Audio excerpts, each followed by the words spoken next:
There's lots of interesting stuff that's happened in AI in the last week. So I'm going to walk you through everything that I found to be important and interesting. So the first thing is that Anthropic has just launched a new thing called Ultraplan. And it's one of those things that I'm seeing a lot of people jump on the hype train about. It does seem like it's kind of cool. I think especially for like code-based refactoring or for people that have GitHub connected and you're working on an app, it seems like Ultraplan is perfectly designed for that use case. And so Ultraplan is already here. So if you're in Claude code, you can actually go ahead and command and ask for Ultraplan. The only thing is that you have to have Claude set up with the cloud, and you also need to have a GitHub repo set up. So it's really something that's only useful for people that are doing app development. And I think it is amazing at trying to do code-based refactoring. It's something I'm going to be testing more later this week. If I find anything interesting, I'll record a quick video and show what it looks like. But a lot of people I've talked to have been basically looking for like a super plan mode. And I don't think Ultraplan is that.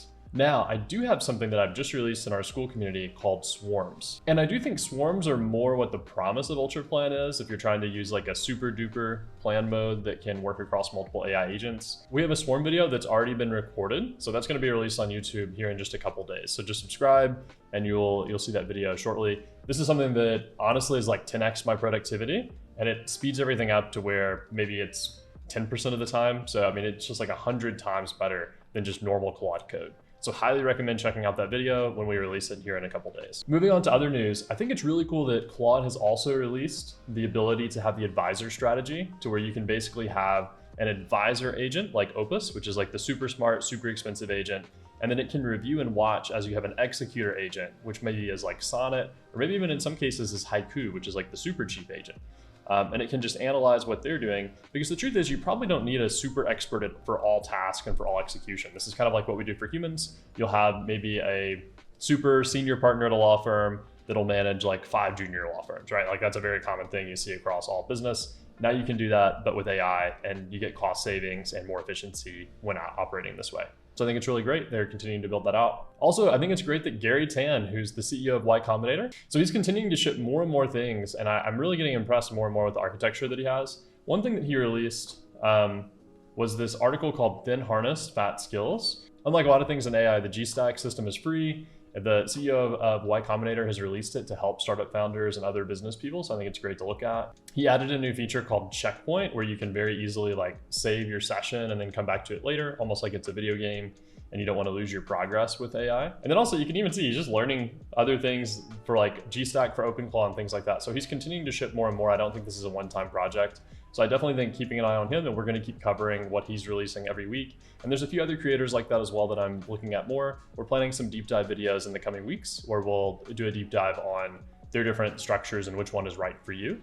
Because I do think when you have the perfect Claude code system, you can get a lot more done. So what's also really cool is that Claude computer use is continuing to be shipped for more and more people. Before I only had it on a Mac and I did a video about it. Now I have it for my PC. And even some people have released cool videos like this one showing Claude being able to like watch videos, clip things, auto edit, translate and publish. So we're getting to where there's more end-to-end where like an entire task or an entire workflow can just be done with AI with no human in the loop. Now, what I will tell you is that it's very easy to code those things, but it's very hard to get them perfect. And that's the thing that I spend a lot of time focusing on, is how to automate with AI, but do it in a way that still is very high quality. So I think that we're still not there yet. I think you need to do a little bit more than just ask Claude computer use to do something, but it is cool. The technology is there. We just need to continue to build out the other skills and infrastructure around it. Another thing that's been released in the Claude community that a lot of people really liked has been this new advice council, which did come from Andre Karpathy's method. And what you basically do is you just get a giant group of different AI agents that act as different advisors from different angles and different focuses, and you get them to where they have their council and they can review your ideas and discuss them together. I think this is really cool because a lot of times you really need the perfect decision. You don't just need something that's like 90% accurate. You need to really think through from all angles. And so I think this is a really good use case, and it's something that has a lot of applications in life and business, in workflows. So I think it's something to keep an eye on and to start figuring out how you can incorporate more and more. The other thing that's really cool is what's going more and more viral is this knowledge-based concept. So every week we do the weekly news review, and we're just seeing this trend continuing to increase every week. I think it is something that LLMs and AI agents just absolutely need. Like, they need these knowledge graphs that are structured. And really, knowledge graphs are something that were really popular like 10 years ago when Obsidian came out and Rome Research and all these other tools. And I personally went super deep in depth on them. But it was just so much work to like maintain it and keep it clean, and then continue to ingest more information into them, and then do cross synthesis to basically build your own knowledge base, right? So the idea was like building a second brain, building your own internal Wikipedia for everything that you know. But the cool thing is these are really easy to set up now with AI. And we're seeing more and more people talk about how important it is and how much better AI agents get once you build that out more. And we're even seeing people that are starting to build these second brains and then charge for them. So you basically could charge a monthly fee for this knowledge base. I think the space is still new, and I think most companies are better off just building their own internal knowledge base, because I think that your knowledge base will be custom to you and custom to your beliefs and everything else. However, I do think you should start building it. And that's something that we're working on here. I'm seeing a lot of people take the old human-based systems like built for Obsidian and built for a human to work with. And a lot of that was called building a second brain. It was a huge trend a few years ago. We're actually working internally on building an infinite brain, which is one that's designed more for AI and optimized for AI agents to be able to analyze these knowledge bases really fast and give you the right answers you need. So we're going to be releasing that in the next week. So if you want to see our infinite brain system and details on it, subscribe to our YouTube so that you see when we release our infinite brain knowledge system that's perfectly designed for AI. Another tool that's really cool is called Paperclip, where you can basically start off as you are the board of a company and you hire a CEO. And it's an AI agent that's the CEO, and then it comes to you and asks to hire other people to work under it. And so it will then maybe hire its own agent to then be like your head of marketing. And then the marketing person will hire somebody to come in and like write articles and then do the SEO and do the paid ads, and so on and so forth. So you can kind of from the ground up build your own company. And you're not even, this goes back to the concept of like zero human companies. Instead of having a human even involved, you can, as the CEO, you can have AI be the CEO and plan everything, and you're just on the board of directors overseeing everything. I think this is really cool. I think you'll see a lot more zero human companies. I'm working a little bit more with Paperclip, and in the next 2 weeks, we'll be releasing a video trying to do an in-depth review of if it's ready for business people and what's the best way to implement it.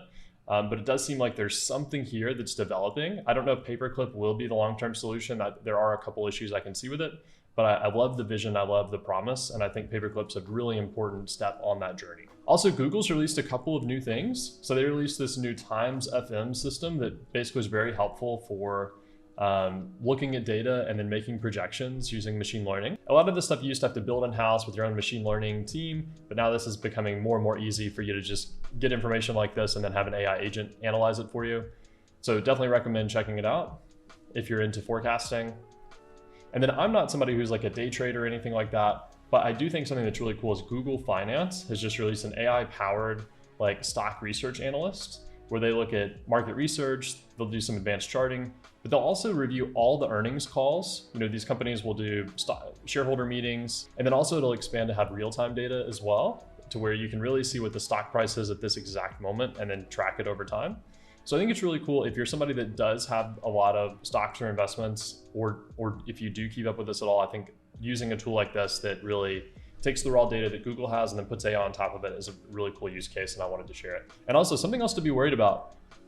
There's a lot of cool, amazing things with AI right now. But one thing you have to be careful with is that even though these tools are going to people like you and me that are trying to build better lives and do better things, the tools are available to everyone. There's people that are now using these AI tools to create malware and to basically hack into systems. And there's been a lot of new discoveries in code bases people thought were 100% secure. And it turns out they're not. Now that AI is there and can spend all this time researching and trying to figure out how to break through a system. So I would just stay on top of this, keep an eye out for things like this. With Claude Mythos, they were also saying this was a big reason why they haven't released their newest model. This is a classic thing in warfare where sometimes technology makes it to where the sword is really powerful, and then it can break through any shield, and then you need technology to build up to where the shield's now powerful enough. If you have an iron sword and then a bronze shield, the iron sword is going to win. Right now, it seems like the hackers may be a little bit more powerful, and we haven't hardened all of our systems yet. So I do think that even though there's a lot of things to be excited about with AI, there's also some things to be concerned about as well. And definitely make sure you play a little bit of defense with your AI systems. All right, that's it. That was everything that I found interesting in AI this past week. If you're interested in learning more, just subscribe to the channel. We have some great videos coming out, one on my secret swarm system, and then another one on building an infinite brain, which gives you the power of having your own AI knowledge graph. We also have a Skool community where we take people from not knowing what Claude Code is to becoming an intermediate user to becoming a power user, and then how to use it across your team and in your business to produce a lot of results. All right, we'll see you next week.